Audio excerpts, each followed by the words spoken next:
The Director of Water Management at the Department of Irrigation, Engineer HMPSD Herat, has reported that 16 medium-sized reservoirs have exceeded spill level. In the Anuradhapura district, 7 out of 10 major reservoirs have reached spill level. 2 spill gates of the Kala Veva reservoir have been opened by 3 feet each, releasing water into the Kala Oya.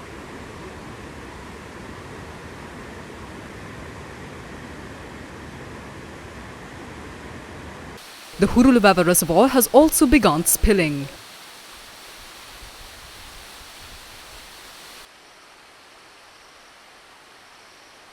Additionally, 4 spill gates in the Lunugambahira reservoir in Hambantota were opened this afternoon.